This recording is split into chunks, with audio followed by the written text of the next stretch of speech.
मुच्यते। पूर्णस्य पूर्णमादाय पूर्णमेवावशिष्यते।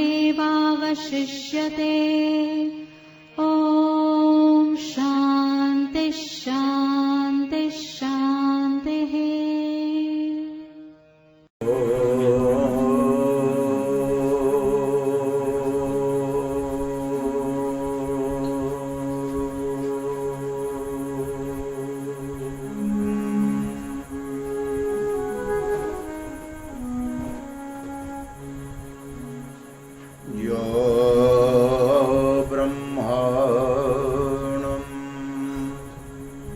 दधाति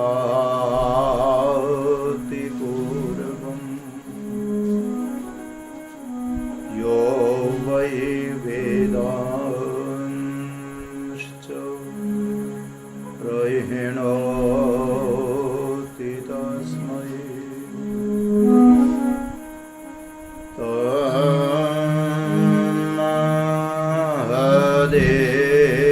तन्महदेव महात्मबुद्धि प्रकाशम् मुमुक्षुरो वये शरणमहं प्रपद्ये। ॐ शान्ति शान्ति शान्ति।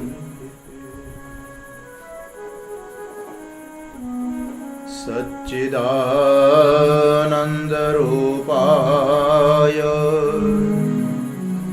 विश्वोत्पत्त्यादिहेतवे तापत्रयविनाशाय श्रीकृष्णाय वयं नमः। यं प्रव्रजन्तमनुपेतमपेतकृत्यम् द्वैपायनो विरह कातर आजुहाव पुत्रेति तन्मयतया तरवोऽभिनेदु तं सर्वभूतहृदयं मुनिमानतोऽस्मि।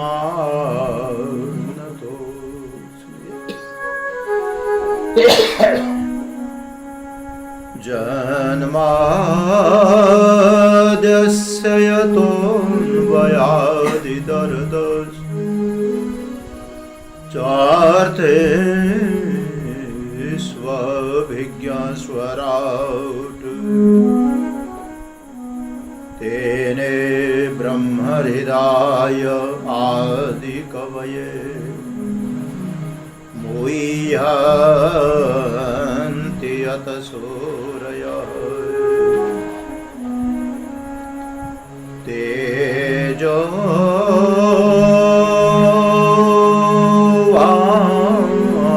वारिमृदां यथा विनिमयो यत्र त्रिसर्गो मृषा धाम्ना स्वेन सदा निरस्तकुहकम् सत्यं परं धीमहि सत्यं परं धीमहि। ॐ शान्ति शान्ति शान्ति।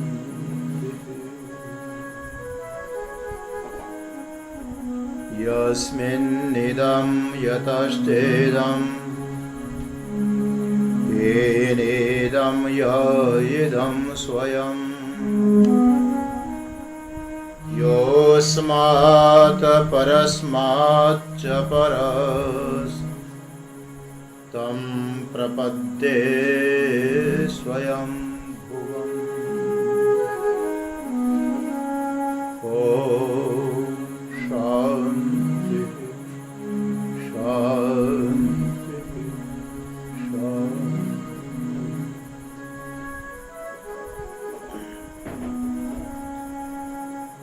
श्री कृष्ण गोविंद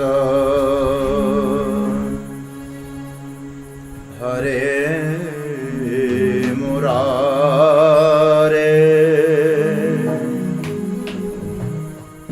हे नाथ नारायण वासुदेवा। श्री कृष्ण गोविंद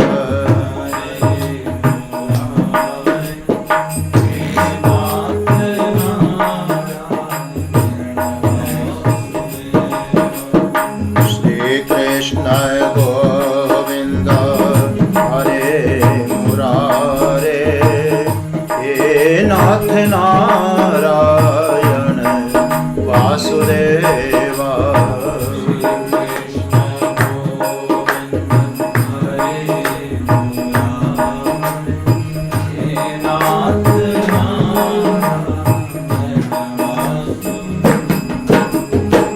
हे नाथ नारायण वासुदेवा।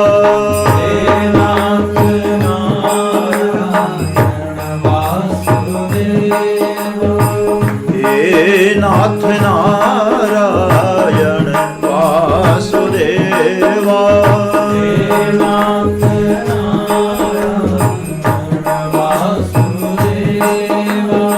हे नाथ नारायण वासुदेवा। हे नाथ नारायण वासुदेवा।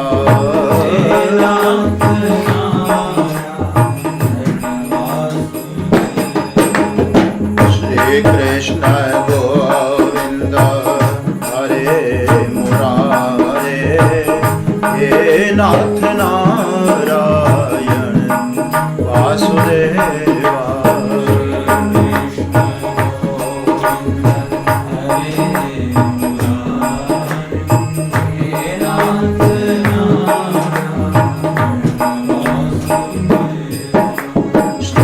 कृष्ण गोविंद हरे मुरारे हे नाथ नारायण वासुदेवा।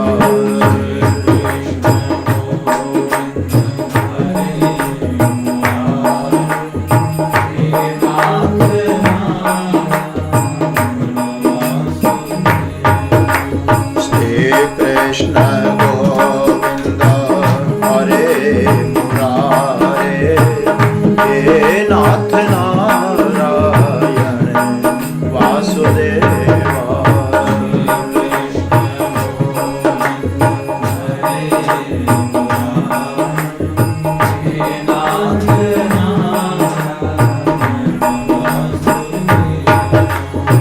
हे नाथ नारायण वासुदेवा। हे नाथ नारायण वासुदेवा। हे नाथ नारायण वासुदेवा। हे नाथ नारायण वासुदेवा। हे नाथ नारायण वासुदेवा। हे नाथ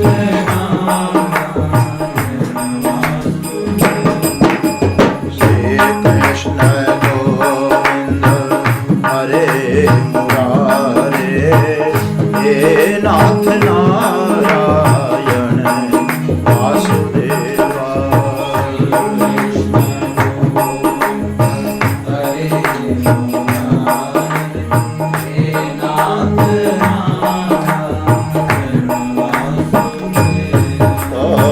श्री कृष्ण गोविंद हरे मुरारे हे नाथ नारायण वासुदेवा।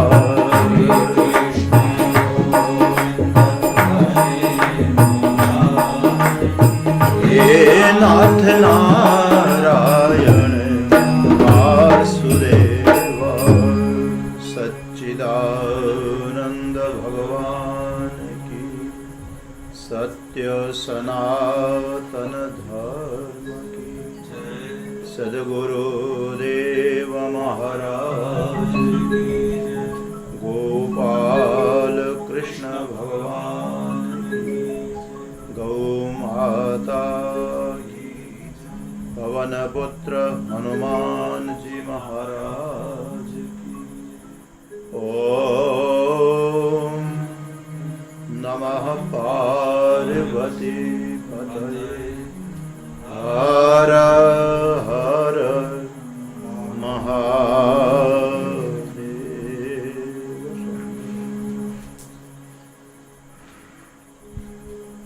ओम नमो भगवते तस्मै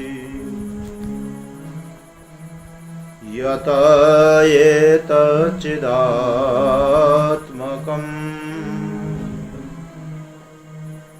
पुरुषायादिबीजाय परेशायाभिधीमहि।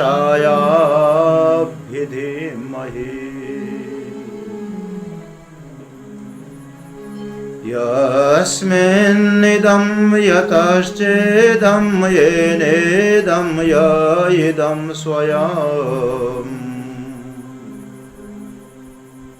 योऽस्मात् परस्माच्च परः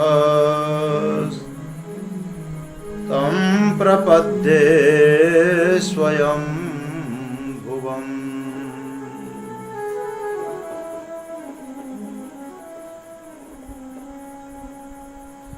पुरुषोत्तम मास के इस पुनीत अवसर पर प्रेमपुरी जी अध्यात्म विद्या भवन मुंबई के द्वारा संचालित गीता चिंतन माला के निमित्त से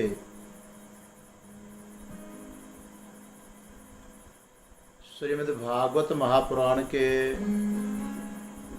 गजेंद्र मोक्ष का आनंद आप लोग प्राप्त कर रहे हैं।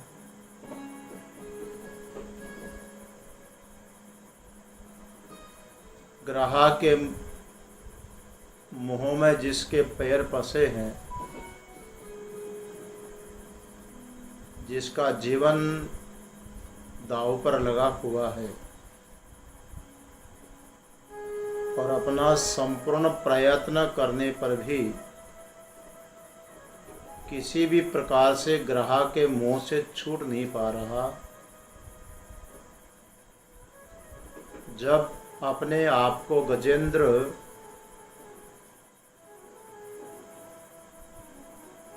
हार मान लेता है कि मेरी ताकत काम करने वाली नहीं है और न मेरे जनों की ताकत ने काम किया है,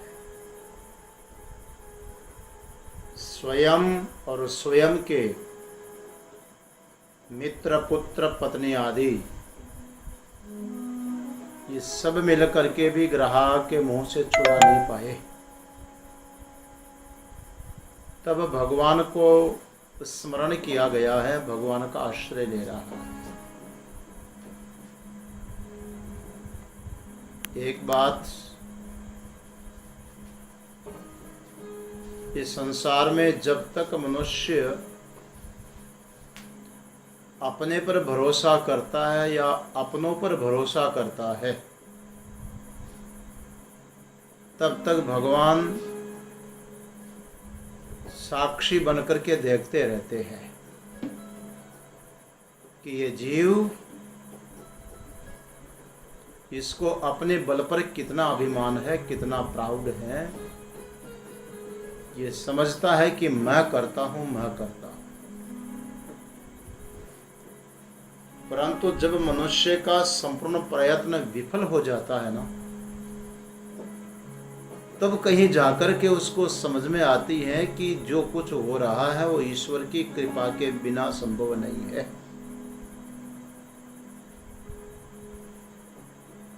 झूठा व्यक्ति अभिमान करता है जी। वो गुजराती में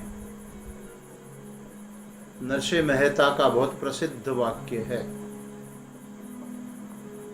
हूँ करो हूँ एच अज्ञानता सकटनो भार जेम स्वान ताणे। मैं करता हूं, मैं करता हूं, मैं करता हूं,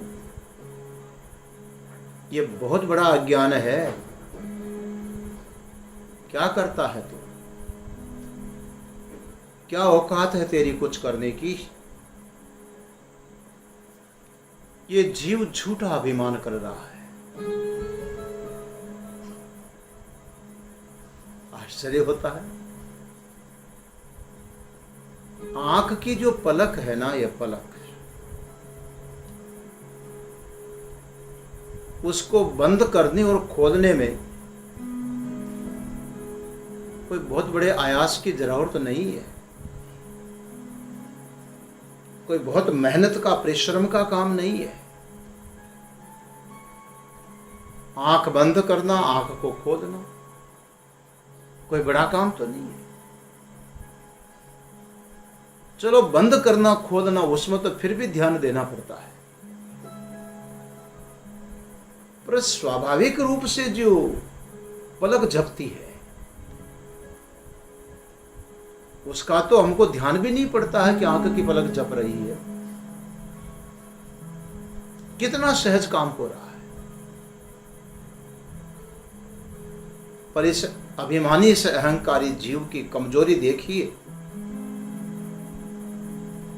कि जिस कार्य को करने में कुछ जरा सा भी एहसास भी मालूम नहीं हो रहा, उस काम को भी वो अपनी मर्जी से नहीं कर सकता। आंख की पलक भी अपनी मर्जी से नहीं झप सकता। श्वास का भीतर आना, श्वास का बाहर जाना, श्वसन क्रिया जो शरीर में चल रही है, ये जीव इतना कमजोर है जी कि ये भी अपनी मर्जी से नहीं कर सकता। भोजन करने का अभिमान कर देगा, पर झूठा अभिमान है जी।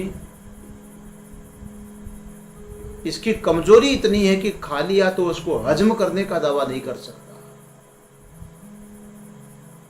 आंख की पलक झप नहीं रहा है, स्वतः किसी सत्ता के संकल्प से झपी जा रही है। निमेष उन्मेष आंख में, पलकों में जो चल रहा है किसी अन्य सत्ता की इच्छा से हो रहा है। श्वास गति चल रही है, वो अपनी मर्जी से नहीं, वो चलाने वाली कोई अन्य सत्ता है। पर उसको भूल करके जीव झूठा अभिमान करता है कि मैं करता हूं, मैं करता हूं, हूं करूं हूं एज अज्ञानता, सकट नो भार जेम स्वानता ने। किसान की बैलगाड़ी के नीचे उस गाड़ी की छाया छाया में चलने वाला कुत्ता यदि ये सोचे कि ये सकट, ये बैलगाड़ी मेरी पीठ पर चल रही है, कुत्ते का झूठा अभिमान ही तो होगा। अरे जिसने उस गाड़ी का आश्रय लिया है, उसकी छाया पाई है, और ये सोच रहा है कि इसको मैं चला रहा हूं, चलाने वाला कोई दूसरा है। ये जीव भी जिस अपने कर्तृत्व का अभिमान करता है तो महापुरुष कहते हैं उस कुत्ते से ज्यादा इसकी कोई विशेषता नहीं है। अभिमान तो कुत्ता भी कर रहा है, ये कौन सा बड़ा काम कर गया। और इसलिए भगवान जब तक जीव अपना अभिमान, अपना अहंकार नहीं छोड़ता, भगवान आने वाले नहीं है, अभी तो उसकी परीक्षा बाकी है। मुझे एक महापुरुष के द्वारा सुनाई हुई घटना याद आ रही है। ब्रह्मलीन श्रद्धेय स्वामी रामसुखदास जी महाराज, उनका साहित्य आप लोग जरूर पढ़ते भी होंगे। एक बड़ा सुंदर उदाहरण दिया है कि जब ये जीव जब तक अभिमान करता है, मिथ्या अभिमान, भगवान तटस्थ होकर के या साक्षी होकर के देखते रहेंगे, मानो भगवान हंसते रहते हैं कि ये अभिमानी कितना झूठा अभिमान कर रहा है, कितना अज्ञानी है, कुछ नहीं कर सकता और सब कुछ करने का अभिमान कर रहा है। और जब सब प्रकार से जीव हार जाता है, अपना बल भी काम न करे, अपनों का बल भी काम न करे, स्वयं और स्वयं के सब दूर हो जाएं, हार मान ले, और तब वो भगवान को पुकारता है, तो भी भगवान थोड़ी उसकी परीक्षा तो करेंगे, क्योंकि जीव धोखा बहुत देता है। भगवान ये जानना चाहते हैं कि ये अंदर से मुझे पुकार रहा है कि खाली पुकारने का नाटक कर रहा है, ये विलक रहा है, रो रहा है, तड़प रहा है, भीतर से कि बाहर से। एक भीतर की तड़पन होती है, एक दिखाने की तड़पन होती है। सच में कोई भक्त होते हैं, कोई भक्त बनते हैं। ये भक्त है कि भक्त बन रहा है, ये भी तो भगवान देखेंगे ना। बनने वालों की तो कमी नहीं है, पर होने वाले तो हजारों में से कोई एक होता है। इसलिए भगवान भी कभी परीक्षा लेते हैं।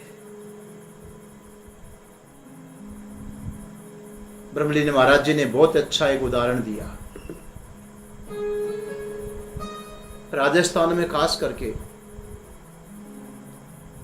जहां मरुभूमि में किसानों के अपने घर से, ढानियों से बहुत दूर दूर खेत हुआ करते हैं, खेत पर किसान पत्नी काम करने के लिए जाती है, खुदाई निराई के लिए जाती है, घास चुनने के लिए जाती है, कटाई के लिए जाती है। और किसान पत्नी की संतानों में कोई ऐसी बच्ची है जो बड़ी हो गई, काम कर सकती है खेत का, माँ का साथ दे सकती है, अभी विवाह संबंध नहीं हुआ,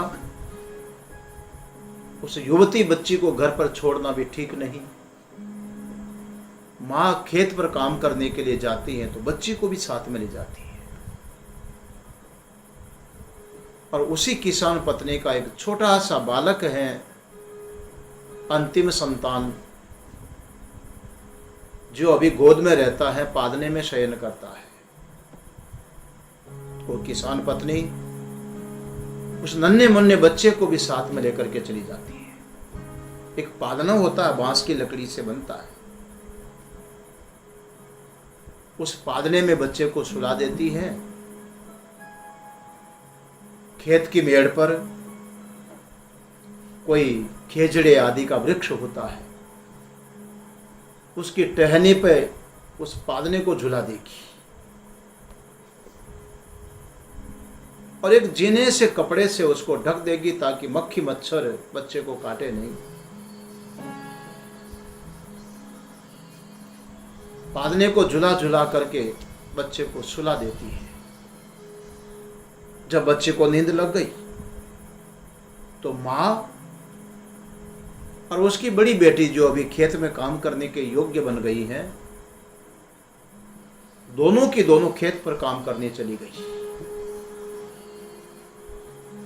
खुदाई निराई कटाई छटाई का काम करने लगी।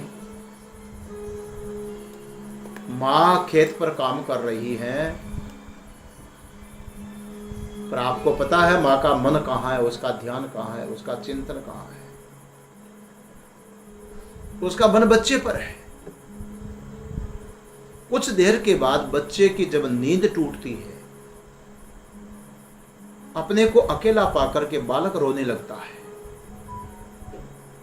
रोने लगता है। रोने की आवाज सुनी तो सुनते ही क्या, वो माँ सब काम छोड़ करके बच्चे को संभालेगी? नहीं, उसके साथ में जो काम करने वाली बच्ची है उसको कहेगी, बेटी बालक रो रहा है, जाओ उसको शांत करो, रोवे नहीं। मां नहीं आई, बच्ची को भेजा, उस बालक की बहन को भेजा। अब वो बहन गई उस बच्चे को रोते हुए को शांत करने के लिए कुछ उपाय करने लगी। वो जो पालना है उसको झुलाने लगी, हिंडोले देने लगी।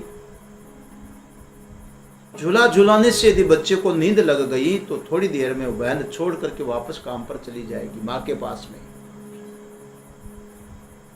परंतु झुलाने पर भी बच्चा रोते हुए न माने, फिर नींद न लगे, चुप न हो, तो दूसरा तरीका बहन करती है, कोई खिलौना आदि लेकर के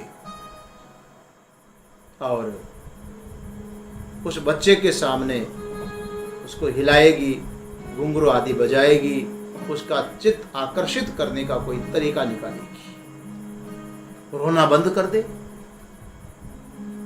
परंतु खिलौने को देख करके भी जब बालक रोना बंद नहीं करता तो तीसरा तरीका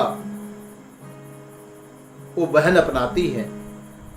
उस बच्चे को पालने से उठा करके अपने गोद में ले लेती है, अपने सीने से चिपका लेती है, उसको लाड प्यार दुलार देती है। कभी ऊपर उठाया, कभी सीने से चिपकाया, कभी हिलाया। रोना बंद कर दे। यदि बच्चा रोना बंद कर देता है तो थोड़ी देर में फिर खिलौना दे देगी, फिर खेलने लगता है तो पालने में झुलाएगी, पालने में सुला देने पर फिर खेलता रहता है तो पालना झुलाते झुलाते उसको सुला करके फिर चली जाएगी। मगर बहन को गोद में लेने पर भी यदि वो बालक रोते हुए न माना, छटपटा रहा है, रो रहा है मां मां मां, अंत में वो बहन परेशान हो गई, तब फिर मां को पुकारती है, मां इसको भूख लगी है, अब तुमको ही आना पड़ेगा। तब कहीं मां वो खेत से काम छोड़ती है और आकर के उस बच्चे को गोद में लेकर के स्तनपान करवाती है। फिर बच्चे को मां मिली। अब आप देख लीजिए, एक बच्चे को भी जन्मदात्री मां मिलने में कितना धैर्य रखना पड़ा, कितना तड़पना पड़ा, कितने सारे प्रलोभन आए, लेकिन उन सब का त्याग करना पड़ा। मुझे तो मां चाहिए, मां मां मां। ठीक इसी प्रकार से भक्त होता है, उस बच्चे की तरह होता है। भगवान त्वमेव माता च पिता त्वमेव, पिता हमस्य जगत माता धाता पिता में। मां भी भगवान है, पिता भी भगवान है, वो मां है भगवान, सबकी मां है। कैसे मिलते? ऐसे नहीं मिल जाते जी। पहले भेजते हैं दूसरों को, शायद तुम्हारा उनसे काम हो जाए, लेकिन जब सब मिलकर के भी उसका काम न कर पाए, वही तड़पन है, वही पुकार है, वही छटपटाहट है, वही घबराहट है। तब उस मां की तरह प्रभु को काम छोड़ करके आना पड़ता है। और जब तक वो तड़पन को भगवान न देख लें, तब तक भगवान ऐसे मिलने वाले नहीं है जी। इसीलिए यहां उस गजेंद्र को आप देखिए, गजेंद्र ने अपने बल को देख लिया, अपने जनों के बल को देख लिया, सब काम न कर पाए और देखा कि इस संकट से भगवान के बिना कोई बचा नहीं सकता है। मुझे प्रभु चाहिए, मुझे प्रभु चाहिए। इसलिए प्रभु को ही पुकार रहा है। जैसे बालक रोते रोते रोते भगवान को, मां को पुकारता, मां मां मां, ऐसे ही भक्त भगवान को पुकार रहा है। सज्जनों, प्यारे श्रोतागण, श्रीमद् भगवद गीता में आया है कि भक्त 4 प्रकार के होते हैं। चतुर्विधा भजन्ते माम जना सुकृतिनो अर्जुन, आर्तो जिज्ञासुरर्थार्थी ज्ञानी च भरतर्षभ। भगवान श्री कृष्ण कहते हैं जो सुकृति जन होते हैं, पुण्यात्मा जन होते हैं, वो 4 प्रकार से मेरा भजन करते हैं। आर्तो जिज्ञासु अर्थार्थी ज्ञानी च।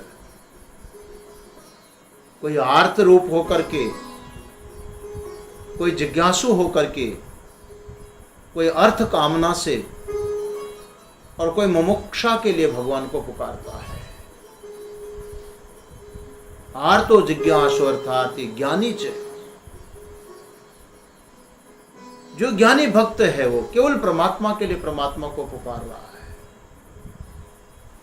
यहां गजेंद्र आर्त भक्त है, भयभीत भक्त है, दुखी भक्त है, ग्रह मुंह नहीं छोड़ रहा है, पैर नहीं छोड़ रहा है, इसीलिए भगवान को पुकार रहा है।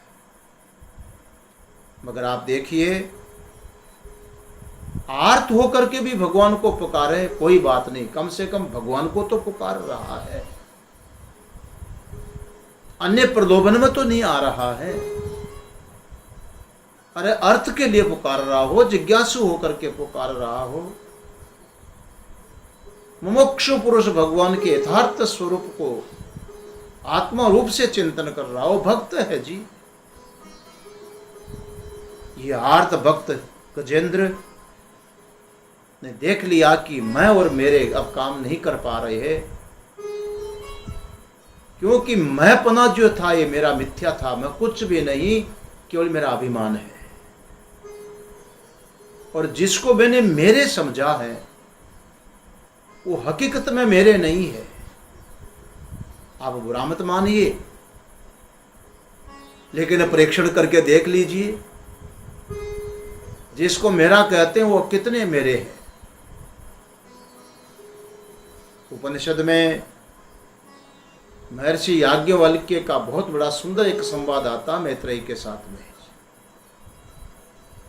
महर्षि याज्ञवल्क्य मैत्रेयी को कहते हैं, न वारे सर्वस्य कामाय सर्वम प्रियम भवति, आत्मनस्तु कामाय सर्वम प्रियम भवति।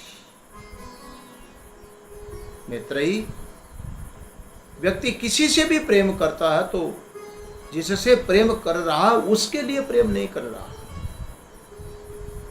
वो प्रेम अपने लिए कर रहा है। न वारे पत्यु कामाय पति प्रिय भवति, आत्मनस्तु कामाय पति प्रिय भवति। न वारे जायै कामाय जाया प्रिया भवति, आत्मनस्तु कामाय जाया प्रिया भवति। न वारे पुत्राणाम कामाय पुत्रः प्रिया भवन्ति, आत्मनस्तु कामाय पुत्रः प्रिया भवन्ति।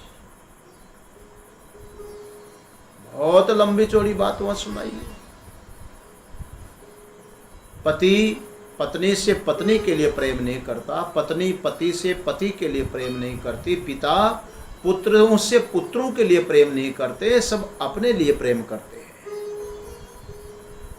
और जो अपने लिए करते हैं वही तो स्वार्थी कहलाते हैं, वही तो मतलबी कहलाते हैं। ये बात बहुत देर से समझ में आती है। देख लिया दुनिया का नजारा, न हम किसी के, ना कोई हमारा। आज गजेंद्र को दुनिया समझ में आई, कोई मेरा नहीं है, सब किनारा कर गए हैं, मतलब के हैं संग साथी, वक्त पड़ा तो कोई नहीं। अब तो भगवान ही हमारे हैं, सब छोड़ते हैं, सब धोखा देते हैं।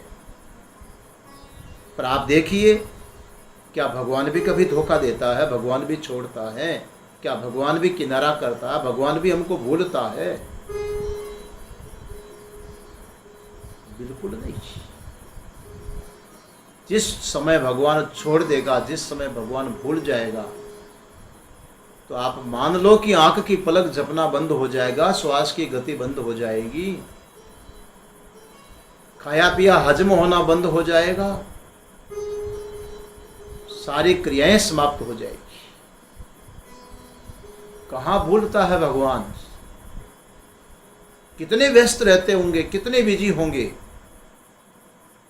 लेकिन फिर भी हम भगवान के ऐसे बालक हैं कि भगवान हमको कभी भूलता नहीं, बराबर हमारा ध्यान रखता है। तो जब भगवान हमें नहीं भूलता है तो हम भगवान को क्यों भूलें? क्या हम इतने कृतज्ञ हो गए? जो भगवान हमारे लिए सब कुछ करता है, क्या उस भगवान को हम जरा स्मरण भी नहीं कर सकते?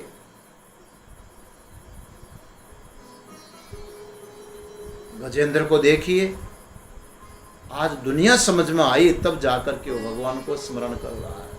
ये दुनिया का हाल है जी। दुख में सुमिरन सब करें, सुख में करे ना कोई। और जो सुख में सुमिरन करे तो दुख काहे को हो।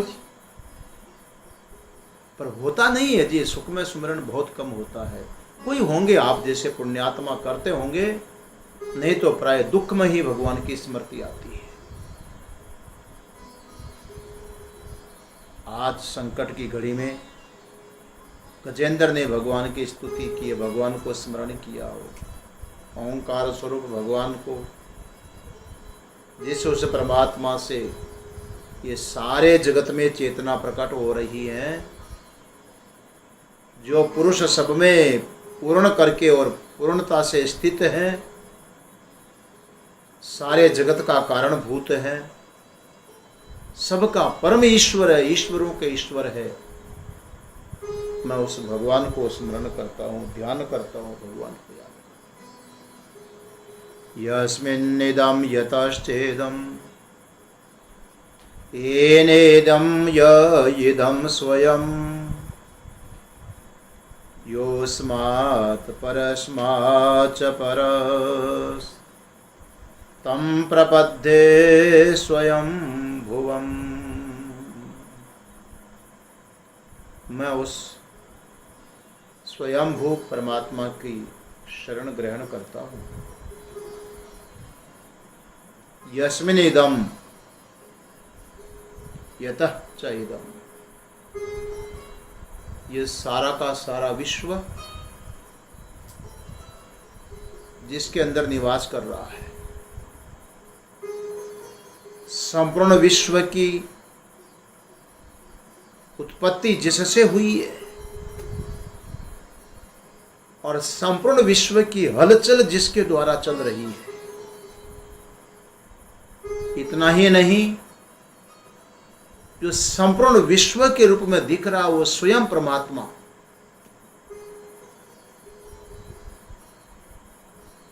जो जगत के रूप में, विश्व के रूप में दिख रहा है, जो अस्मात् परस्माच्च परः, जो हमसे और जो इस अस्मात् संपूर्ण विश्व से, इस जगत से बहुत परे है, बहुत सूक्ष्म, अभ्यंतर और व्यापक है। और इस जगत की जो परिणामी कारणभूता प्रकृति है, उस प्रकृति से भी परे है, सूक्ष्म, अभ्यंतर, व्यापक है, प्रकृति की भी आत्मा है। तो संपूर्ण विश्व, इस विश्व की कारणभूता प्रकृति, उससे भी जो पर है, तम स्वयंभुवम प्रपद्ये, उस स्वयंभू परमात्मा को मैं प्रणाम करता हूं, मैं वंदन करता हूं, मैं उसकी शरण लेता हूं, उसका आश्रय लेता हूं। यस्मिन्निदं यतश्चेदं, इस श्लोक में गजेंद्र ने भगवान को स्मरण करते हुए बहुत महत्वपूर्ण विचार किया है। अब आप देखिए, मुझे बहुत आश्चर्य होता है जब इस पर विचार करता हूं, तो ये वनीय जीव इतना कैसे कर सकता है। हाँ, वनीय जीव करेगा, पर चौपाया नहीं करेगा, दो पाया करेगा। वनीय जीव, परमात्मा का नाम वन है जी, और एक जंगल का नाम वन है। यहां जिस गजेंद्र करके बोला गया है, वनीय हाथी करके बोला गया है, ये रूपक है। देखो ये भागवत ग्रंथ है ना, इसको महापुराण बोलते हैं, पुराण। और इस भागवत की ये बड़ी विशेषता है कि इस ग्रंथ में पुराण, इतिहास और धर्मशास्त्र का ही निरूपण हुआ है। जब भागवत ग्रंथ का प्रारंभ हुआ था तो शौनक आदि ऋषियों ने सूत जी महाराज के पास जाकर के प्रार्थना की और उस समय शौनक आदि ऋषियों ने सूत जी महाराज को कहा कि भगवान,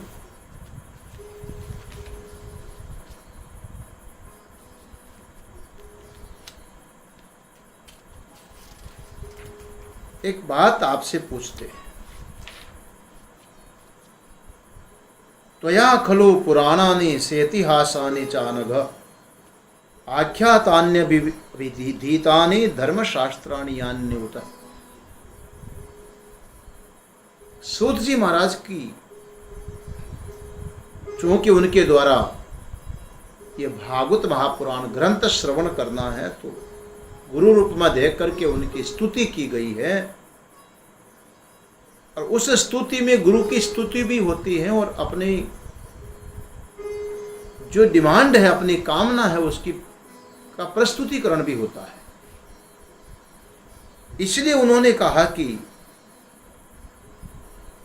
सूत जी महाराज, आप तो पुराणानि स इतिहासानि धर्मशास्त्राणि आख्यातानि अभिअधीतानि, आप पुराण को जानते हैं, आप इतिहास को जानते हैं, आप धर्मशास्त्र को जानते हैं, इनका आपने अध्ययन किया है। इसलिए यदि आप हमको पात्र समझते हैं तो ये आपसे श्रवण करना चाहते हैं। अब देखो, भागवत में इतिहास भी है तो पुराण भी है और धर्मशास्त्र भी है। कहीं कहीं ऐतिहासिक घटना है, जो कि त्यो घटना है। महाभारत आदि के प्रसंग आते हैं, ऐतिहासिक घटना है। इस कथा को आप सुन रहे हैं, मैं ये नहीं कहूंगा कि ऐतिहासिक घटना नहीं है, क्योंकि हरि रूप से जब भगवान अवतरित हुए हैं तो इस जीव विशेष का कल्याण करने के लिए आए हैं। सर्वप्रसिद्ध है, ऐतिहासिक घटना मानी है, सच्ची घटना मानी है ना, है ही है, सच्ची तो है ही है। चाहे उस चौपाए गजेंद्र के अर्थ में लो तो भी सच्ची है घटना, ऐतिहासिक है। और मनुष्य जीवन में प्राप्त जीव के लिए लो, मानव सृष्टि को प्राप्त इस जीव के लिए लो, तो भी घटना तो सच्ची ही है। काल रूपी ग्रह ने पैर तो सबके पकड़ रखे हैं। ये संसार किनारा तो सबसे करता ही है। शरीर धोखा देता, शरीर वाले धोखा देते, सब किनारा कर जाते, सबको प्राण प्रिय है, कोई किसी के लिए प्रेम नहीं करता। तो घटना तो सच्ची है, इतिहास तो है ही है। लेकिन इतिहास के साथ साथ ये पुराण है, और पुराण की जो घटना है वो शिक्षा विशेष कर देने के लिए प्रस्तुत की जाती है। इसलिए यहां पर गजेंद्र जो स्तुति कर रहा है, केवल चौपाए गजेंद्र की कथा नहीं, ये दो पाए गजेंद्र हम लोग हैं, हमारी भी कथा है। ये प्रार्थना उसकी नहीं, ये हमारी भी है। बहुत सुंदर चिंतन किया भगवान का। इसके द्वारा ये जो संपूर्ण विश्व जगत दिखाई पड़ रहा है, इसके कारण स्वरूप परमात्मा का चिंतन किया गया है। जगत का कारण परमात्मा है। कारण होता है वो कई प्रकार से होता है। इस श्लोक को समझने से पहले थोड़ा विचार करें। कारण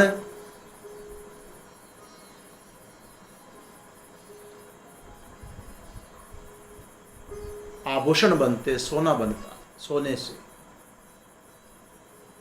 नाक का हो, कान का हो, गले का हार आदि हो, अंगूठी हो इत्यादि स्वर्ण निर्मित जितने भी आभूषण हैं, उन आभूषणों का जो कारण है वो स्वर्ण है। कारण स्वर्ण है। अब देखो जितने आभूषण हैं, इसलिए आभूषण तो कार्य रूप है और सोना है उसमें कारण रूप, और जितने कार्य हैं उसमें सर्वत्र स्वर्ण ही स्वर्ण है। तो हम ये कह सकते हैं कि सारे आभूषण स्वर्ण में विद्यमान है। जो आभूषण है सोने में है, क्योंकि स्वर्ण को अलग कर देने पर कुंडल, कंगन, हार आदि कोई वस्तु अलग से रह नहीं जाएगी, सोना ही इस रूप में दिखाई पड़ रहा है। तो जितने आभूषण है वो सब सोने में ही है। ठीक इसी प्रकार से गजेंद्र भगवान का चिंतन करते हुए बोल रहा है, इदम विश्वम यस्मिन, ये सारा का सारा जो संसार है स्वर्ण में स्थित आभूषणों की तरह ये सब परमात्मा में ही स्थित है। जैसे स्वर्ण में आभूषण रहते हैं, ऐसे जगत परमात्मा में ही स्थित है।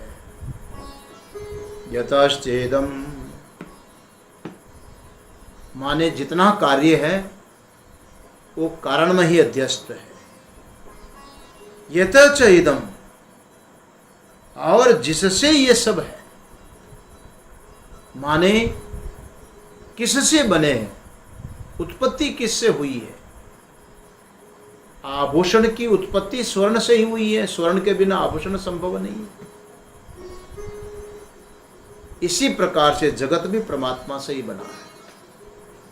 आप उपनिषद कथाएं सुनेंगे तो वहां यही आया कि सदैव स्वमेधमग्र आशित एकमेव अद्वितीयम तदेक्षत बहुश्याम प्रजाइए।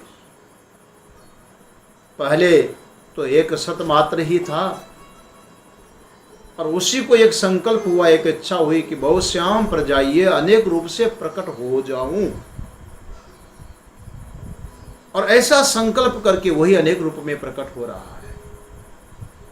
तो सारा जगत उसी से उत्पन्न है। कैसे? 10वें स्कंद में आप देखिएगा, भगवान श्री कृष्ण जो अपनी बाल लीलाएं कर रहे हैं, उनमें एक वत्सहरण की लीला भगवान ने की है। ब्रह्मा जी के द्वारा बछड़े चुरा लिए गए। भगवान बछड़े ढूंढने गए तो पता चला कि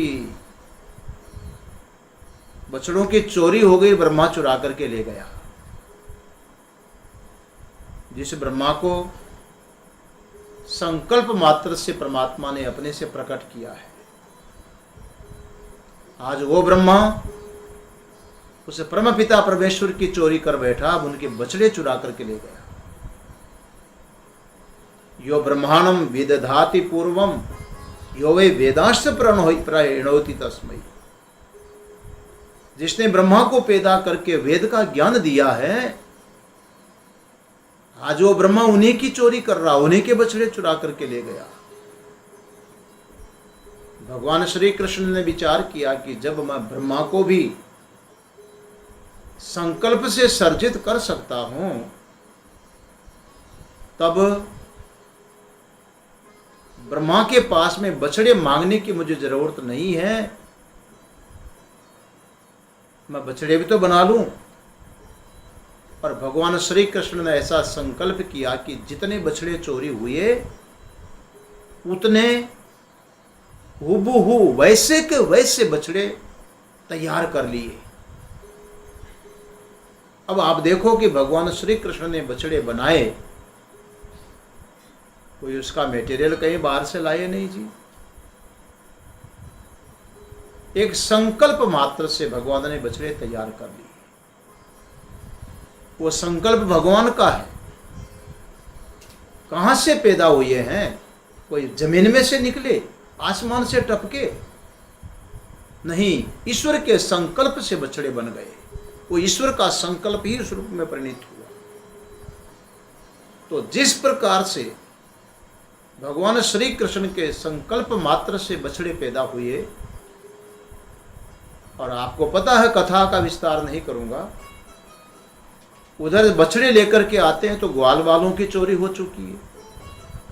तो वैसा ही संकल्प किया भगवान ने, ग्वाल बाल भी बना लिए, संकल्प मात्र से बना लिए।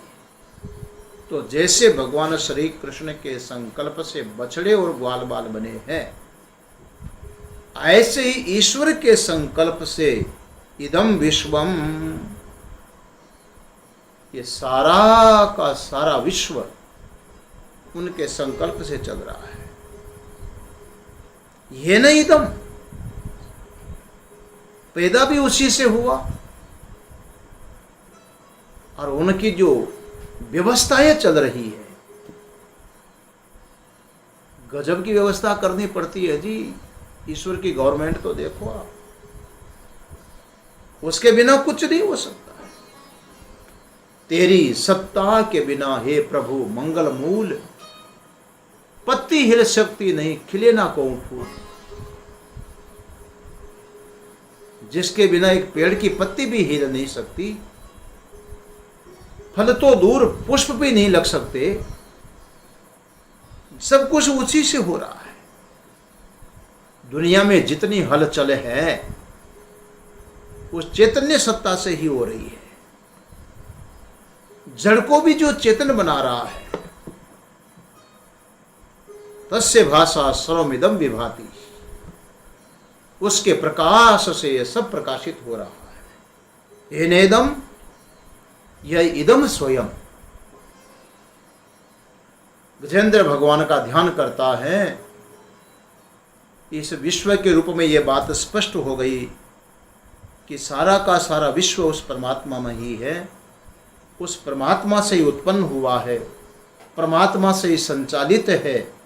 इसका अर्थ है कि वो परमात्मा इस संपूर्ण जगत के अभिन्न निमित्तोपादान कारण है। अभिन्न निमित्तोपादान कारण, इस संपूर्ण जगत के कारण परमात्मा ही है। मगर कारण जो होता है सज्जनों, लोक व्यवहार में दो प्रकार का होता है, एक उपादान कारण, एक निमित्त कारण। और उसमें जो उपादान कारण है वो भी द्विविध होता है, परिणामी उपादान कारण, विवर्ती उपादान कारण। ये सारा का सारा जो जगत है, इसका अभिन्न निमित्तोपादान कारण भगवान है। ये प्रसंग थोड़ा समझने का है। जो इस श्लोक से निकल करके आ रही है, परंतु मेरी तो घड़ी मना कर चुकी है। मेरा विचार है श्लोक बहुत ही महत्वपूर्ण है, बड़ा प्रिय श्लोक है। तो आओ थोड़ा इसको कल विचार करके हम लोग आगे बढ़ेंगे। यद्यपि मेरा मानस था कि कम से कम 3 श्लोक प्रतिदिन कर पाएं, तो ये 15 दिन के समय में इस प्रसंग को ठीक से पूर्ण कर सकेंगे। पर जैसे उस प्रभु की मर्जी, जिसकी स्तुति की जा रही है, जिसका स्मरण किया जा रहा है, जितना वो करवा लेगा उतना करेंगे। बाकी लास्ट में हनुमान जी महाराज की शरण देंगे, वो जल्दी से पहुंचा देंगे। आओ घड़ी को देखते हुए आज यहीं पर विश्राम लेंगे। ब्रह्मचारी जी आपको भजन का आनंद देंगे। हरि ओम तत्सत, हरि ओम तत्सत, हरि ओम। तेरी रचना अचरज भारी, राम रचना अचरज भाई, रचना अचरज भाई। जाको वर्णन कर सब हारी, जाको वर्णन कर सब हारी। राम तेरी रचना अचरज भाई, राम तेरी रचना अचरज भाई।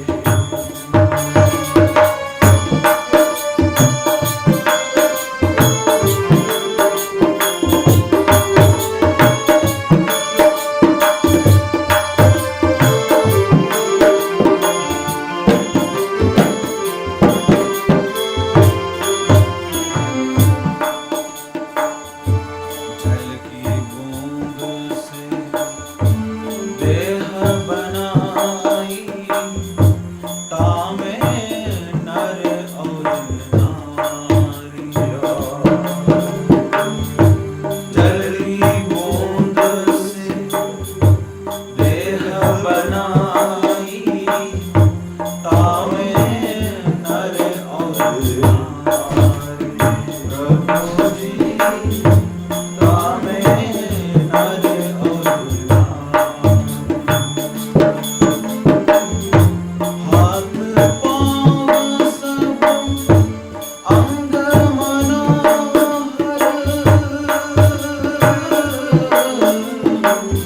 हाथ पाँव सब अंग मनोहर।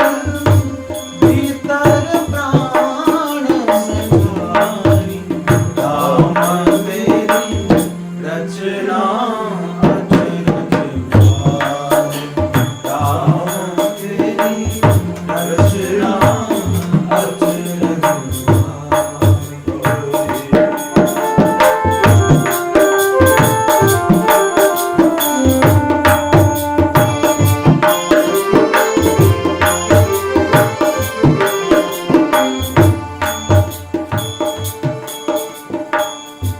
नभ में नभ चढ़ जीव बनाए, जल में रचे जलचारी। नभ में नभ चढ़ जीव बनाए, जल में रचे जलचारी। प्रभु जी जल में रचे जलचारी। वृक्षलता वन पर्वत सुंदर, वृक्षलता वन पर्वत सुंदर। सागर की छवि नारी, राम तेरी रचना अचरज भाई, राम तेरी रचना अचरज